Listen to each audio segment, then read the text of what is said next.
Estamos entonces con el senador electo para la próxima legislatura por el Frente Amplio, Enrique Rubio, por la vertiente artiguista. ¿Qué tal? Muy buenos días. Buenos días. ¿Cómo están? ¿Qué tal? Bien. Bueno, momento de repasar sin duda las últimas horas, ya podríamos decir, de la campaña. Pero antes una pregunta más de poner un poco en contexto. Quizás en la primera vuelta el Frente Amplio no votó con las expectativas que se esperaba, pero la vertiente artiguista sorprendió en ese sentido, ¿no? Dos cosas. En realidad, lo que votó el Frente Amplio para mí era previsible. Yo no compartía la euforia que se había generado, porque el Frente Amplio es muy envolvente, entusiasta en la arremetida final, ¿no? Yo había recorrido todo el país durante 6 meses, 8 meses, y vi al principio que estaban en el 30% efectivamente, y por lo tanto si andaban en el entorno del 40% para mí era un gran salto. No compartía esa visión. La vertiente en realidad, y la reconstruimos en todo el país en este proceso, esperábamos que le fuera bien, que nos fuera bien, pero no fue mejor de lo que superó nuestras expectativas. ¿Y a qué lo adjudica? Y a muchas articulaciones que hicimos con grupos locales en diversos lugares del país, porque nosotros hicimos un trabajo estos años, quedamos fuera de la representación parlamentaria en el último periodo porque en realidad hicimos una alianza que nos desdibujó como identidad política. Y una cosa que uno aprende es que en política la identidad, ¿no? En este caso el 77, Amarillo, Arana, esto, lo otro, ¿no? Es una cosa, es un capital político inestimable. Y entonces eso quedó desdibujado, no fue mal en aquel momento, pero ganamos 2 intendencias en el litoral, la de Paysandú y la de Río Negro. Y entonces nos dedicamos a un trabajo mucho más en el territorio, digamos, y con muchos ediles en otros lugares. Hicimos un trabajo sobre el interior bien importante. Entonces, bueno, eso nos llevó a vínculos con grupos locales de distintas características. Muchos de ellos estaban en un movimiento aliado con nosotros, que es Baluarte Progresista. Y bueno, entonces logramos un resultado electoral que superó esas expectativas, ¿no? El hecho de que tengan senadores, pero no diputados, ¿no? Un poco es producto inentendible. Producto de eso, pero en la práctica, ¿cómo calcula usted que les puede afectar el hecho de no tener representantes en la Cámara Baja? Bueno, nos hubiera gustado tener representantes en la Cámara Baja, pero en realidad, habiendo estado en el Senado, yo tuve 3 periodos en el Senado, y también del otro lado, en la oficina de planeamiento, uno entiende que el Senado es muy importante en el Uruguay, ¿no? Muy importante. Ahí se definen todos los acuerdos políticos, todos, ¿no? Siempre finalmente están remitidos, es una costumbre política del Uruguay. La Cámara de Representantes es muy importante, pero ve el presupuesto primero y deja todo, por ejemplo, deja todos los temas críticos pendientes. ¿Dónde es que se negocian los temas críticos? En el Senado. Luego se acuerdan en el Senado y ya vuelven como paquete a la Cámara de Diputados. Esto pasa en la mayor parte de los temas. Entonces, nosotros vamos a tener 2 senadores en una bancada de 13. El Senado va a ser complicado en cualquier hipótesis. Gane quien gane, va a ser complicado porque hay que armar mayorías. Si el Frente gana, tiene que armar mayorías con 2 senadores más. Si la oposición gana, tiene que armar el puzzle de varios sectores, fundamentalmente acordar con Manini, que es el que tiene los votos decisivos en ambas cámaras, ¿no? En ambas cámaras, los votos decisivos, porque blancos y colorados no superan al Frente en ninguna de las 2 cámaras, o andan por ahí. Entonces, ¿quién es el que da los votos decisivos?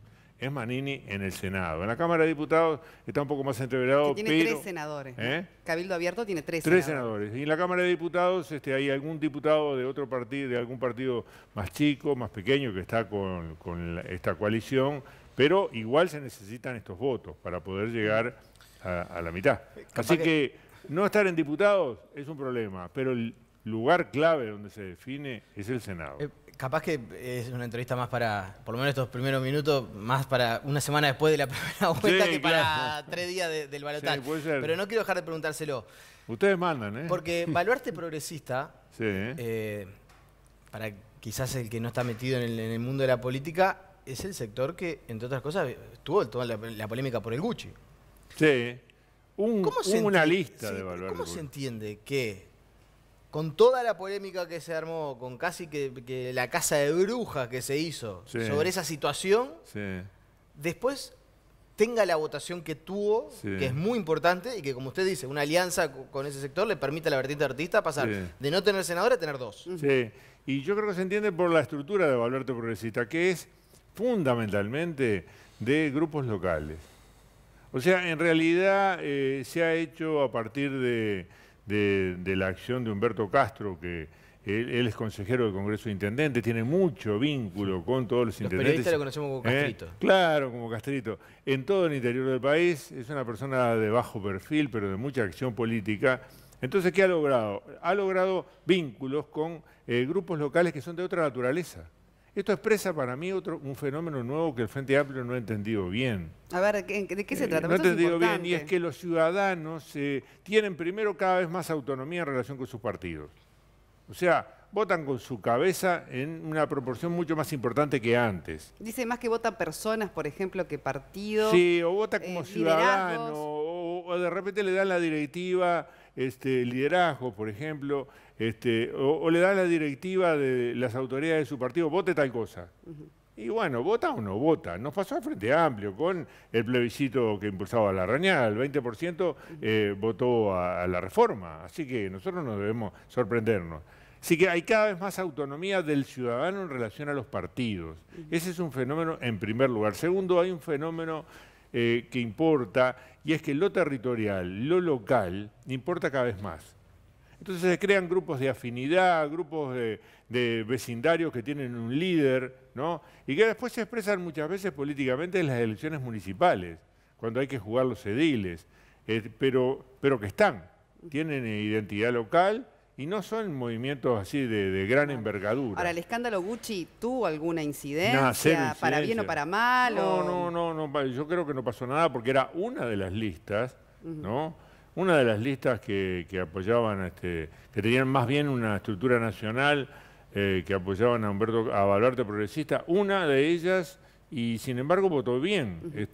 Yo no sé, uno no tiene punto de comparación, pero a mí me parece que el efecto fue nulo. ¿No fue un error en aquel momento? ¿Cómo se manejó toda esa cuestión? Bueno, en realidad yo creo que hubo ruido en el manejo de la situación. O sea que no fue el mejor manejo. Pero además sigue el litigio. No, bueno, sí, pero eso es sí, originó después un litigio. Artista, ¿no? No fue el mejor manejo. Sobre todo por la exposición de Martínez a la situación. Toda la situación fue una situación complicada, y yo creo que un poco estéril, digamos, y que daña, daña a las personas que intervienen. Yo creo que esa fue la situación, pero bueno, sucedió. Yo creo que su efecto político en relación con la lista a la que él quería entrar fue inexistente. Bien. Con respecto, ahora sí, de cara al balotaje. Ayer Martínez reiteraba en el velódromo, es posible. ¿Cree que es posible revertir por lo menos lo que vienen reflejando las encuestas hasta el momento? Sobre Nosotros el posible resultado. pensamos que sí. Yo digo, el Frente va a estar con las banderas desplegadas, gane o pierda. Eso en primer lugar. Porque se siente la primera fuerza política del país y es el resultado que da el pronunciamiento de la gente. Puede ganar, puede no ganar. Ahora, va a seguir siendo, en cualquier hipótesis, una pieza totalmente clave del destino del Uruguay, como lo ha sido en los últimos 15 años. Es imposible pensar que este país es gobernable si de alguna manera no se tienen órdenes de acuerdo con el Frente Amplio. Lo mostró la crisis del 2002. Se lo digo muy claramente. En la crisis del 2002, quien sostuvo a Alejandro Achugarri en el Ministerio de Economía, conversando con él telefónicamente, es quien habla y Alberto Curiel. O sea, la bancada del Frente Amplio. El Frente Amplio decidió no incendiar la pradera porque dijo, si acá nosotros presionamos desde el punto de vista social, el barco se hunde y en el barco vamos todos. Y entonces lo más importante es el Uruguay. Y si una fuerza política que tiene el 43%, hoy el 43% de los legisladores, sume los 13 senadores y los 42 diputados sobre 129, le va a dar más o menos eso, es una fuerza, digamos, de gran envergadura y de toda esta tradición y que además tiene nexos sociales, articulaciones diversas. No, eso ni que hablar. Eso es muy importante. Lo que es verdad también es que si como parecería, por lo menos en el primer periodo del gobierno, en caso de que gane la calle Pou, logra mantener sólida la coalición, logra conseguir los votos colorados de Cabildo Abierto para aprobar las leyes, la verdad, al Frente Amplio no lo necesita. Yo digo, eso es parte de la ciencia ficción, en mi opinión. ¿Por qué? Porque yo puedo admitir que es una coalición electoral, porque van a votar juntos ahora este fin de semana, pero de coalición de gobierno eso no tiene nada que ver. Yo vi una coalición de gobierno hecha entre Jorge Valle y Lacalle al día siguiente en que Sanguinetti perdió las elecciones.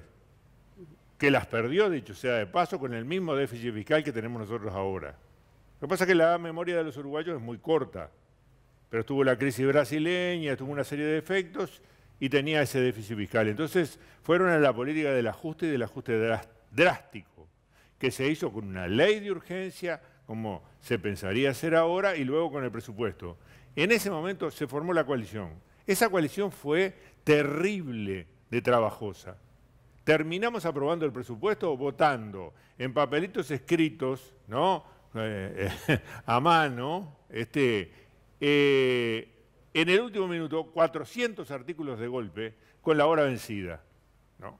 No hizo como Tarigo, el presidente en ese momento, de parar el reloj, pero con la hora vencida. Está bien, pero... ¿Por qué? Por la enorme dificultad de la coalición. ¿Y cuánto duró? 1 año y medio. Pero más de ciencia ficción es pensar que el Frente Amplio logre convencer a Cabildo Abierto o al Partido Colorado para Déjeme votar. terminar el razonamiento. Entonces, esa coalición duró 1 año y medio. La estiraron un poquito más los blancos porque se vino la crisis del 2002, pero se desarmó. Ahora tenemos una coalición de 5, pero no tenemos una coalición entre ellos, donde hacen un acuerdo entre ellos, sino que todos declaran que en realidad hacen acuerdo con el comandante en jefe de la coalición, que vendría a ser Lacalle Pou. Eso es una cosa que a nivel mundial no existe. Es una invención uruguaya, como muchas cosas que... Dice que no hay acuerdo entre el Cabildo Abierto y el Partido Colorado, no hay acuerdo. Sino de Cabildo Abierto con el Partido Nacional. Dígame una cosa, si Talvi es, como se dice, el ministro de Relaciones Exteriores, ¿qué hace con Bolivia? Talvi declaró que hubo un golpe de Estado en Bolivia. Sanguinetti, que es del mismo partido, dijo que en realidad el golpe de Estado lo dio Evo Morales. Con la calle Pou, están de acuerdo de la calle Pou. Y escúcheme un poquito. No, pero yo lo estoy escuchando. Lo que le digo, usted escúcheme también. Porque pues yo lo escucho, pero usted no me deja terminar el razonamiento. No, pero es que el razonamiento parte de una premisa falsa, porque la calle Pou, que se va a ser el presidente, si llegara a ganar las elecciones, va a tener su canciller, que es Talvi. Sí. Y Talvi no habló con Sanguinetti, no tiene por qué hablar con Sanguinetti, tiene que hablar con la calle Pou, que es el presidente. Y hablaron con la calle Pou y están los dos de acuerdo. Ahí viene el problema, ¿no? Yo les digo, Sanguinetti opina lo contrario, que el golpe lo dio Evo Morales, y Marini Ríos dice que el ejército y la policía acompañaron al pueblo, o sea, está justificando un golpe de Estado, ¿no? Al estilo más clásico, si se quiere. Ahora, usted me dice, Talvi está de acuerdo con la calle Pou, pero después necesita respaldo parlamentario. ¿Qué va a hacer la oposición? ¿Qué va a hacer la oposición si nosotros fuéramos oposición? ¿Sí? Nos parece que el comportamiento del canciller no es el adecuado a las tradiciones del país, en fin, ¿no? Lo llama al Parlamento. ¿Tiene el respaldo de la coalición? ¿Tiene el respaldo? Por una cosa tener el respaldo del presidente, otra cosa tener el respaldo parlamentario de la coalición. Y el Parlamento va a importar mucho más en este periodo, gane quien gane, que lo que importó en el pasado. Mucho más. ¿Por qué? Por esta fragmentación partidaria. Para irnos a otro tema, solo una pregunta también me quedé. Más allá de lo que pueda suceder en el Poder Legislativo con esto de la coalición, con ustedes y su representación, no, me quedé pensando porque en un momento habló también de lo que es la estabilidad social y en un momento se salió a argumentar que si ganaba el Partido Nacional las elecciones iban a haber grandes movilizaciones. Estamos en un momento muy sensible de la región. Y yo lo interpreté por el lado del poder del Frente Amplio para con lo que puede ser el efecto social, ¿no? Social, puede ser en las calles, puede ser en las movilizaciones. En ese sentido también habla de cierto poder del Frente Amplio, digamos, pensando en que pueda haber alternancia de gobierno. No, el Frente Amplio primero acepta todas las reglas democráticas, las ha defendido, ¿no? Las ha defendido y nos ha costado mucho eso, en términos de personas, de vidas y demás. Así que acá no hay en juego nada en lo que se refiere a la estabilidad democrática del Uruguay. Yo digo, acá si algo tenemos que cuidar como activo es la estabilidad democrática del Uruguay, que es una excepción, a esta altura, bastante, en la región. Punto 1. Parte de la excepcionalidad uruguaya y del prestigio del Uruguay. Ahora, nosotros no vamos a estimular nada por otros mecanismos, en la hipótesis de que fuéramos oposición. Sí hacemos una previsión, y es que si en el Uruguay los consejos de salario son licuados en su accionar efectivo, eso va a deprimir el salario real y eso va a traer la depresión de las jubilaciones y eso va a generar un malestar social importante. ¿Cómo se expresará? Yo no sé cómo se expresará. Si se va a cumplir esto, bueno, es lo que aparentemente se deduce de distintas expresiones del propio manuscrito. Manuscrito no, del propio documento que se firmó, porque no dice, sacó la parte de los consejos de salario, pero la metió por el lado de aceptar las observaciones de la OIT. Sobre el tema de documentos, cuando Martínez dice en el debate de que el programa del Frente Amplio es una recomendación, un camino, una sugerencia, pero que el que toma las decisiones verdaderamente es el que está al mando.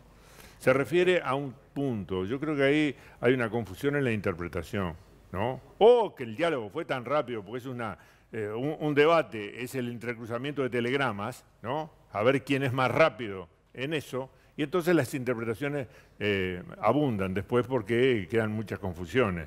En realidad, el programa, no se puede hacer nada contra el programa del Frente Amplio. Nada. Contra el programa del Frente Amplio. Pero el programa del Frente Amplio no es el plan de gobierno. El programa del Frente Amplio da los lineamientos. El plan de gobierno es la parte del programa que efectivamente uno puede ejecutar en un periodo de gobierno. Entonces, primero, en ningún lado se habla de aumento de impuestos. Martínez ha dicho que no. Y además, no se habla de aumento de impuestos. ¿Del impuesto al patrimonio? Sí. Se habla de, sí, pero no del peso global de los impuestos sobre la sociedad.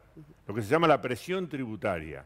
No somos partidarios, ni el programa es partidario de aumentar la presión tributaria, los impuestos sobre la sociedad. Sí que haya algunas redistribuciones adentro, con aquello de que pague más el que gana más o tiene más y lo otro, ¿no?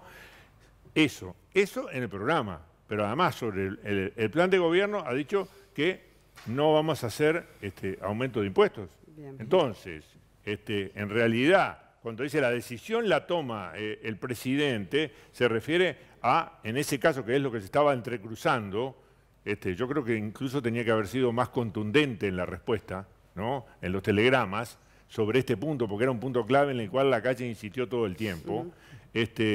Se refiere a eso. No hay la decisión del presidente, que sería él, en esa hipótesis, de aumentar los impuestos en la sociedad uruguaya, ¿no? Bien. Sobre la mesa hay un par y sobre el tema fundamentalmente económico del próximo gobierno, hay dos visiones totalmente diferentes. Por un lado, la coalición multicolor, ¿no? Que propone primero una auditoría y luego un shock, ¿verdad? Como lo habían utilizado, de ajuste, de ahorro bastante drástico. Por otro lado, Mario Vergara difunde, ¿no? Que la postura del Frente Amplio es crecer, ¿no? De acuerdo a la situación del contexto internacional. El propio Martínez dice que los 90.000 puestos de trabajo, 15.000 pertenecen a UPM, que pertenecerían independientemente del partido que esté en el gobierno, y el resto depende de las condiciones internacionales. ¿No es como quedar medio librado a lo que pase afuera sin tener una propuesta concreta para el próximo gobierno? Mire, el problema para mí es si el Estado opera con políticas públicas o no opera con políticas públicas y deja todo librado del mercado, como quiere lo que hoy es la oposición, o sea, la coalición. Yo creo que si hay políticas públicas, acá hay un plan muy elaborado que comenzó a elaborarse en la OPP cuando yo era director de la OPP y terminó hace poco tiempo y lo presentó Álvaro García, que dice que hay sectores muy dinámicos en la economía uruguaya. Entonces, si uno suma lo que ya está decidido y pactado de inversión privada, no está metiendo a Google en eso, y eso también son unos cuantos puestos de trabajo, más la UPM, etcétera, etcétera, le da un quantum de puestos de trabajo. El resto viene por el dinamismo de estos sectores. Y el dinamismo de estos sectores depende de decisiones nuestras en una medida clave. Le pongo un ejemplo, el software. Caben 8 o 10 mil puestos de trabajo más. El problema es que no tenemos la gente formada, ¿no?, para poder realizar esos proyectos. Sin embargo, la CUTI nos dice, están.